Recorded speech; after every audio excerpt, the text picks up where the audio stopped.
Alléluia. Je lève les mains vers les cieux, je te donne mon cœur. Je dirai à mon âme, tu es Dieu de tout. Même si les mers se déchaînent, tu parles et tu les calmes. Tu es mon repos, tu es au contrôle. Tu es mon repos, tu es au contrôle. Je ne crains aucun mal, tu es au contrôle. Je n'ai peur de rien, tu es au contrôle. Père, je sais que tu es au contrôle. Et je sais que rien n'échappe à ton contrôle. Ce matin, je veux glorifier ton nom pour ce moment. Je bénis ton nom parce que c'est toi qui choisis ce jour pour parler à ton peuple. Je prie que je ne sois qu'un instrument et que ma personne disparaisse, que toi seul paraisse, que toi seul sois vu et retenu dans le nom de Jésus-Christ. Père, que toute la gloire revienne à toi seul, que ton Saint-Esprit prenne le contrôle de ce moment, la direction totale. Parle à ton peuple comme toi tu as prévu de le faire et que toute la gloire te revienne, Jésus-Christ, toi le véritable Dieu. Dans le nom puissant de Jésus de Nazareth, j'ai prié. Amen. Amen. Je vous salue, frères et sœurs. Gloire à Dieu. C'est un moment. Alors, j'ai un message ce matin, un enseignement. Nous allons partager ensemble. Que Dieu prenne tout le contrôle et que lui seul soit retenu. Sans plus tarder, prenons nos Bibles dans le livre de Actes des Apôtres, au chapitre 16, versets 25 à 26. Actes chapitre 16. Actes chapitre 16, versets 25 à 26. Je lis la parole de Dieu. Vers minuit, Paul et Silas priaient et chantaient les louanges de Dieu, et les prisonniers les entendaient. Tout à coup, il se fit un grand tremblement de terre, en sorte que les fondements de la prison furent ébranlés. Au même instant, toutes les paroles s'ouvrirent et les liens de tous furent rompus. Amen. C'est un passage qui est magnifique. L'enseignement qui se trouve dans ces deux versets est magnifique. Frère, avant d'entrer dans le vif du sujet, je vais un peu expliquer le contexte dans lequel nous nous trouvons. Paul, dans son voyage missionnaire, dans ce voyage de missionnaire, je crois, ce voyage missionnaire, Paul se retrouve à Philippe, une ville du district de Macédoine. Paul va au lieu de prière avec Silas et des frères. Et la Bible dit que sur leur chemin, il rencontre une dame qui était esclave d'un démon et esclave des hommes. Pourquoi? Parce qu'elle avait un esprit de python, c'est-à-dire un esprit de divination, qui lui permettait de parler sur la vie des gens, de leur dire des choses. L'esprit contrôlait cette femme et elle souffrait. Mais il y avait des gens qui profitaient de cette situation pour se faire de l'argent. Frère, c'est comme toi et moi. Lorsque nous étions dans le péché, captifs du péché, les démons nous contrôlaient avec ces péchés. Regarde, si tu es dans l'alcool, si tu aimes l'alcool, c'est un démon qui te possède. Et ce démon-là te garde dans l'alcool. En fait, tu n'aimes pas l'alcool. Tu es esclave, mais tu n'as pas le choix que de boire. C'est cet esprit qui te contrôle. Donc tu es esclave. Cette femme était esclave de l'esprit de Python. Elle n'aimait pas, mais elle n'avait pas le choix parce que l'esprit la dominait. Et il y avait des gens qui étaient à côté qui se faisaient de l'argent avec. La dame, ce qu'elle a dit était vrai. Quand elle a vu Paul et Silas, elle leur a dit en criant, ces hommes sont les serviteurs du Dieu très haut et ils vous annoncent la voie du salut. C'était la vérité. Un enfant de Dieu, un vrai serviteur de Dieu, face aux féticheurs, aux marabouts, à ceux qui ont l'esprit du diable en eux, les paroles qu'ils vont déclarer sur lui, c'est la vérité. Parce qu'ils voient la lumière sur toi. Ils voient que tu es un citoyen du ciel. Ah, la Bible dit, qu'y a-t-il entre la lumière et les ténèbres? Qu'y a-t-il entre Bélial et Jésus-Christ? Il n'y a pas de lien entre les deux. Bélial, c'est le diable. Jésus, c'est notre maître. Qu'y a-t-il entre la lumière et les ténèbres? Frère, lorsque les sorciers, les marabouts, les féticheurs voient un enfant de Dieu, ils sont paniqués. Pourquoi? Ils ne peuvent rien te faire parce qu'ils savent que ce qui est en toi est plus fort qu'eux. Ce qui est en toi est plus grand que ce qui est en eux. Regarde. Lorsque les sorciers complotent contre un enfant de Dieu, dès le moment où ils voient le serviteur de Dieu ou l'enfant de Dieu, la lumière fait qu'il fuit. C'est pourquoi les ténèbres ne peuvent pas envoyer en jugement la lumière. Quand la lumière paraît, les ténèbres disparaissent. Une chambre qui est dans l'obscurité, qui est dans les ténèbres, lorsque tu appuies sur l'interrupteur, la lumière paraît et les ténèbres disparaissent, se dissipent. Frère, nous les enfants de Dieu, nous ne connaissons pas notre force, notre puissance. Si nous savions qui est-ce que nous étions, si nous savions qui est en nous, nous n'allons plus avoir peur des sorciers, des marabouts, des féticheurs. Lorsqu'ils complotent contre toi, si tu connais ton autorité, une seule parole de ta part, sur la base de ta foi, déstabilise leur royaume. Regarde, on nous dit que Paul, fatigué d'entendre les mêmes choses chaque jour, la femme ne faisait que répéter, c'est des serviteurs de Dieu, ils vous enseignent la voie du salut tous les jours. Paul était fatigué et il a eu le discernement que c'était un esprit de python. Frère, une seule parole de Paul. Mais Paul, fatigué, se retourna et dit à l'esprit, je t'ordonne au nom de Jésus-Christ de sortir de cette fille. Et il sortit au même instant. Frère, une seule parole d'autorité, une seule parole de la part de Paul. L'esprit a quitté la fille. Pourquoi? Parce que l'esprit a reconnu la voix de Jésus-Christ. Quand un vrai serviteur de Dieu parle, sur la base de la parole de Dieu, c'est Dieu qui parle. Dieu met sa caution sur cette parole. Et le démon n'a pas le choix que de partir parce que le nom qui est prononcé, c'est la puissance qui est dans ce nom-là qui chasse le démon. Il dit au nom de Jésus-Christ. Et le démon sortit de la fille automatiquement. Pourquoi? Il n'avait pas le choix. Quand tu allumes l'interrupteur dans la chambre où il y a l'obscurité, les ténèbres n'ont pas le choix que de partir. Et la chambre est éclairée.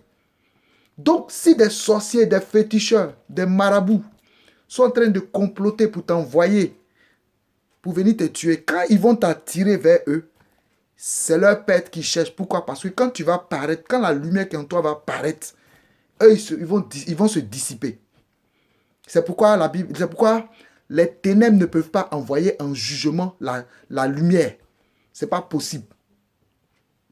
En anglais, on dit darkness cannot bring to justice light. Darkness cannot bring light to justice. Ce n'est pas possible. Les ténèbres ne peuvent pas envoyer la lumière en jugement. Ce n'est pas possible. Frère, mais qu'est-ce qui se passe? Paul a fait du bien à la fille. Elle était souffrante. Elle souffrait de ce démon-là. Mais elle avait des maîtres, des hommes qui étaient aussi ses maîtres. Elle était contrôlée par le démon, mais il y avait des hommes aussi qui étaient ses maîtres. Eux, ils profitaient de ça. C'était leur business. Ils se faisaient de l'argent. Vous voyez comment l'homme est méchant. Quand nous étions dans le péché, quand nous étions dans des œuvres qui ne glorifiaient pas Dieu, on souffrait. Mais il y a des gens qui prenaient plaisir à nous voir dans la souffrance. Et leur désir était que nous demeurions ainsi afin qu'eux, ils continuent de maximiser leur satisfaction. Frère, Paul, par une parole d'autorité, a chassé le démon et a libéré la fille. Au lieu de se réjouir parce qu'il venait de leur faire du bien, les maîtres se sont mis en colère parce qu'ils ont vu la fin de leur business. Frère, quand Dieu t'utilise pour faire du bien aux gens, Ne t'attends pas à ce que les gens soient reconnaissants. Ne t'attends pas à ce qu'on te traite bien. Des gens que Dieu t'utilise pour prier pour eux, pour intercéder pour eux.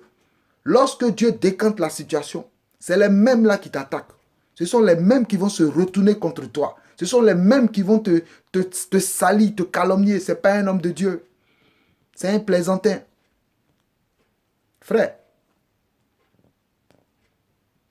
si tu vas prier pour les gens, pour t'attendre à la reconnaissance des hommes, mon frère, tu seras frustré. Tu iras de frustration en frustration. C'est Dieu qui récompense.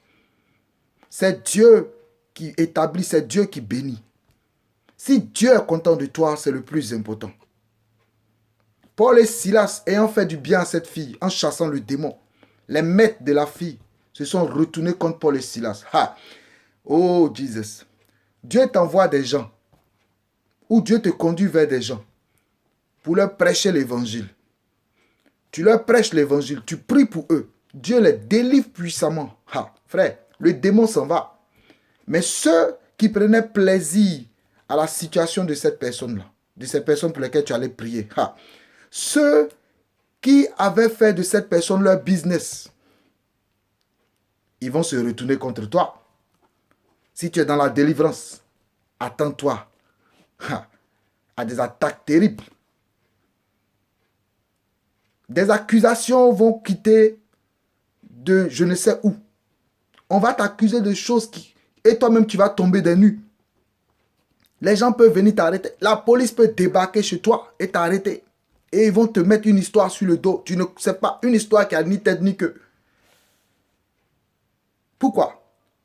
Parce que Dieu t'a utilisé pour intercéder pour quelqu'un, pour sauver quelqu'un, pour délivrer quelqu'un. Le démon qui tenait cette personne en esclavage s'en va. Mais les maîtres, les hommes là, qui aussi tiraient profit de cette situation, vont se retourner contre toi. Ils vont t'attaquer. Ils vont venir sur toi. Ils vont créer, monter un scénario pour te mettre en prison, pour te créer des problèmes. C'est ce qui est arrivé à Paul et Silas. Regardez, au verset 19. Mais les maîtres de la servante, voyant disparaître l'espoir de leur gain, se saisirent de Paul et de Silas et les traînèrent sur la place publique devant les magistrats. Ils les présentèrent aux prétendeurs en disant, ces hommes qui sont juifs troublent notre ville, car ils annoncent des coutumes qui ne nous est pas permis de recevoir ni de suivre, à nous qui sommes romains. La foule se souleva aussi contre eux, et les prêteurs, ayant fait déchirer leurs vêtements, ordonnèrent qu'ils soient battus de verges. Ah. Regarde, non seulement ils ont menti sur eux, mais ils ont emmené d'autres personnes. La foule s'est jointe à eux pour influencer la décision des juges. Et les juges ont déchiré leurs vêtements. Comme quoi, c'est trop grave ce qu'ils ont fait, alors que c'est du mensonge. Ils vont te salir. Ils vont envoyer des histoires que toi-même, tu ne comprends pas. Mais la Bible dit qu'on t'accuse, mais qu'on ne te retrouve pas dans ceux dont on t'accuse. Si on ment sur toi, sois serein. Tant que toi, tu ne te reconnais pas dedans et que ta conscience est tranquille et que devant Dieu, tu es en paix. Avec Dieu, tu es en paix. Ne t'inquiète pas. Parce que ma même Bible me dit que beaucoup de malheurs atteignent le juste, mais Yahweh l'en délivre de tout. Et le psaume 25, verset 3 dit que aucun de ceux qui se confient en Jésus-Christ, en Dieu, ne sera couvert de honte. Aucun, c'est pas un de ceux qui se confient en Dieu ne sera couvert de honte. Donc, tant que tu es dans la vérité, tant que tu es dans la justice, tant que tu es en paix avec Dieu, qu'on t'accuse, sois serein. Dieu te justifiera. C'est la responsabilité de Dieu de te justifier. Paul et Silas ont été injustement accusés. On a menti sur eux. Ils étaient innocents. Ils ont fait du bien. Mais regarde la récompense. Si Dieu t'utilise pour prier pour les gens, et les gens ne sont pas reconnaissants que ça te fait mal, c'est que tu n'as rien compris. Lis bien ta Bible. Au contraire, quand on te calomnie, les mêmes personnes pour lesquelles tu as jeûné et prié, quand ces personnes-là te calomnient, ou bien quand les maîtres de ces personnes-là se lèvent contre toi, quand les problèmes surgissent de partout, faut savoir que tu es un serviteur de Dieu et que tu marches avec Jésus-Christ. Car tous ceux qui veulent vivre pieusement seront persécutés. Frère, verset 23. Après qu'on les eut chargés de coups, de fouet, il les mit en prison en recommandant au geôlier de les garder sûrement. Le geôlier ayant reçu ce ordre les mit au fond de la prison et leur serra les pieds dans les ceps. Oh, quelle méchanceté! C'est-à-dire que ils n'ont rien fait. Ils ont fait que du bien. Ils ont libéré la femme de ce démon qui la fatiguait, qui la tourmentait. Mais qu'est-ce qu'ils ont fait? Non seulement on a menti sur eux, mais on les a jetés, on les a frappés. Donc en fait, ils vont te mettre dans une situation où toi-même tu ne comprends pas. Les problèmes sortent de partout. Tu es humilié. Et tu t'interroges, mais qu'est-ce que j'ai fait? Ils vont saisir tes biens. Ton nom sera gâté, publié partout. Et non seulement cela, mais ils vont chercher à te mettre au fond de la prison. C'est-à-dire que faut ne montrer même pas que tu as la possibilité de revenir gâter leur business. Oh, Jesus. Après qu'on les eut chargés de coups de fouet, il les mit en prison en recommandant au geôlier de les garder sûrement. C'est-à-dire, ils sont déjà frappés, faibles. On les a frappés. Ils sont affaiblis. Et on les met non seulement au fond de la prison, mais on met des gardes à côté d'eux pour les surveiller. Et lorsqu'on les a attachés, on a mis leurs pieds dans les ceps. C'est-à-dire, c'est des bois où les pieds sont dedans et puis on serre. L'homme est méchant. Vraiment, l'homme est méchant. Waouh.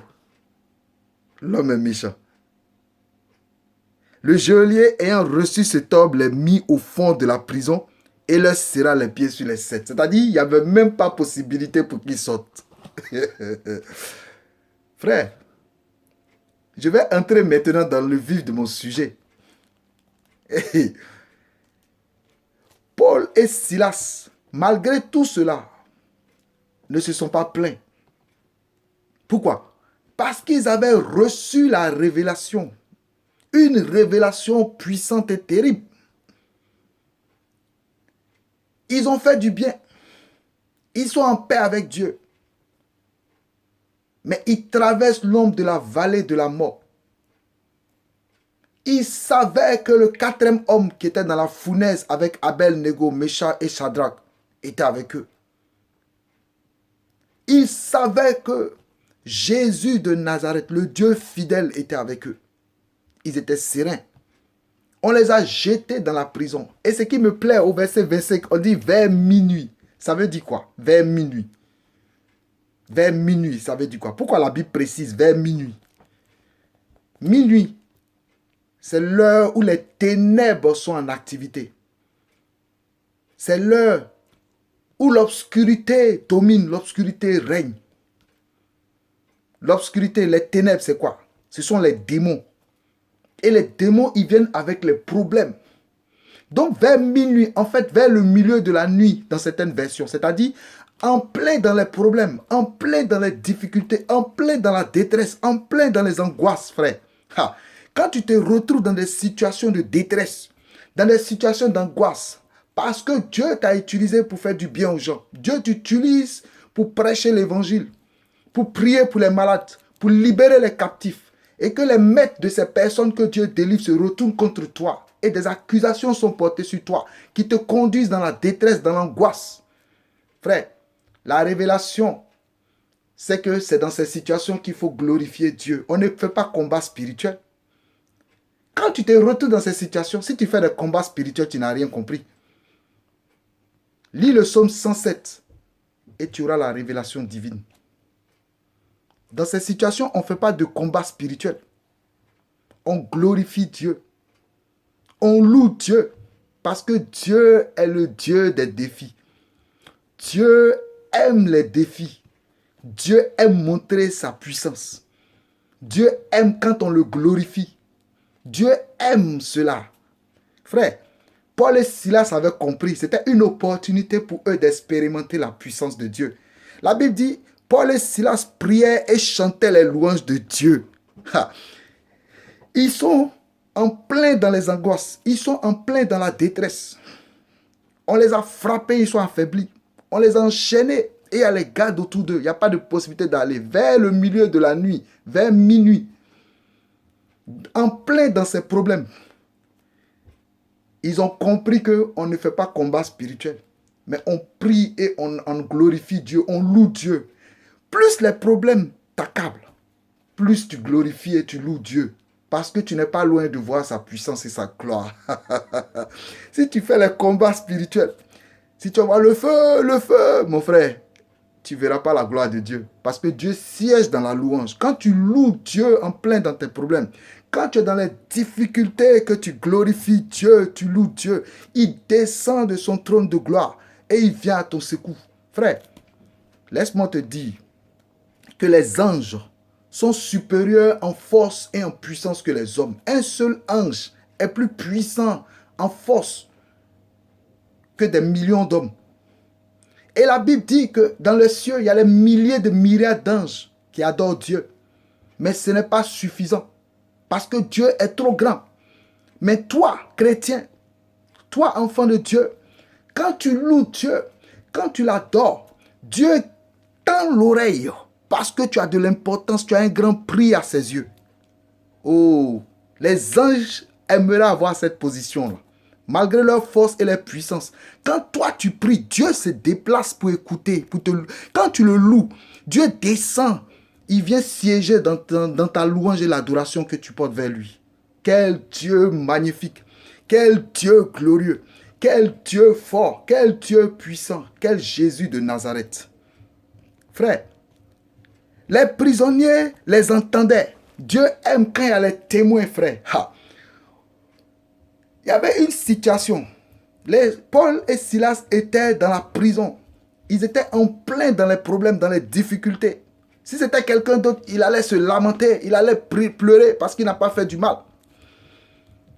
Ils allaient murmurer, ils allaient se plaindre. Mais en plein dans ces problèmes, vers le milieu de la nuit, vers minuit, en plein dans ces difficultés, Paul et Silas prient, louent et glorifient Dieu. Et il y avait des témoins. Et les témoins sûrement se disaient, on va voir quel est ce Dieu qui prie. Nous voulons voir ce Dieu-là en activité dans leur vie. Les prisonniers les entendaient. Donc ils écoutaient. Ah, mais ce n'est pas les gens qu'on a battus. Ce n'est pas les gens qu'on a frappés. À cause de ce Dieu qui proclame. Et c'est lui, ils sont en prison, les enchaînés. Et c'est ce Dieu-là, ils sont en train de louer et glorifier. Les prisonniers regardaient. On verra ce que leur Dieu va faire pour eux. Et je suis sûr que dans la situation de Abel-Négo, Meshach et Shadrach, les habitants de Babylone aussi ont dit la même chose. On va les mettre dans la fournaise ardente. On va voir ce que leur Dieu va faire pour eux. Frère, Élie, dans 1 roi 18, sur le mont Carmel, Dieu aime, il aime ça, mon Dieu, la confrontation. N'aie pas peur, enfant de Dieu, d'entrer dans les confrontations. Dieu aime ça. Élie sur le mont Carmel, il dit aux 400 prophètes de Baal et aux 350 prophètes d'Astarté, il dit, invoquez votre Dieu. Et moi aussi je vais invoquer mon Dieu. Le Dieu qui répondra par le feu, c'est lui que le peuple déclarera qu'il est Dieu. Les prophètes de Baal et d'Astarté ont chanté, dansé du matin jusqu'au soir. Baal ne parle pas. Baal ne répond pas. Astarté a pris la poudre d'escampette. Frère, devant la présence du Dieu véritable, le diable ne peut pas venir. Dans la présence, quand Dieu est là, Satan ne peut pas venir s'amuser. Il sera humilié. Aucun démon ne peut s'approcher. Il dit, priez, peut-être qu'il est en voyage. Criez plus fort, peut-être qu'il dort, il va se réveiller. Mais lorsque Élie a invoqué Yahweh, la Bible dit que le feu est descendu du ciel et a consumé l'holocauste. Et le peuple a reconnu que c'était Yahweh qui était Dieu. Ah, Dieu est magnifique. Il y a un homme de Dieu à Paris. Des salafistes et des islamistes sont allés le voir pour dire, tu prêches Jésus tous les jours. Nous, on prêche Allah. Ils lui ont dit, Prends ta Bible, viens, et nous on vient le Coran. On va faire un débat contradictoire. Et celui qui va gagner le débat, c'est son Dieu qui sera Dieu. L'homme de Dieu leur a dit, je suis d'accord avec le principe du débat, mais je vais changer les thèmes. Cherchez un aveugle né ou un sourd né et envoyez-le. Au lieu qu'on fasse un débat contradictoire, si Allah ouvre les yeux de cet aveugle ou les oreilles de ce sourd, moi je dépose la Bible et je vous suis. Mais si c'est Yeshua des armées, si c'est le roi de gloire, si c'est le Seigneur de gloire, le Dieu vivant, le Dieu puissant, le Seigneur de gloire, pendant qu'il donnait les qualificatifs de Jésus, l'Esprit de Dieu est tombé sur les salafistes et ils ont été plaqués au sol, ils ont commencé à pleurer, confesser leurs péchés. Ils ont donné leur vie à Jésus-Christ. Frère, quel Dieu puissant nous avons. Quel Dieu magnifique nous avons. Quel Dieu fort nous avons. C'est pas tout. J'ai une camarade malienne qui est venue me voir et on discutait. Elle m'expliquait ses problèmes. Et je lui ai demandé, mais tu es musulmane? Elle dit oui. Je lui dis, mais tu ne pries pas? Elle dit, si, je prie. Je dis, mais Allah dit quoi? Elle dit, comment ça, Allah dit quoi? J'ai dit, je ne comprends pas. Tu pries Allah, non? Elle dit oui. J'ai dit, mais Allah, il t'a dit quoi par rapport à ta situation? Elle dit, mais Allah ne parle pas. J'ai dit, ah bon? J'ai dit, moi, mon Jésus, il parle. Quand j'ai des problèmes que je vais vers lui, il me donne la solution. Il me parle toujours. Elle dit, ah bon? J'ai dit, oui, essaye mon Jésus. Il parle. Allah est sourd et muet.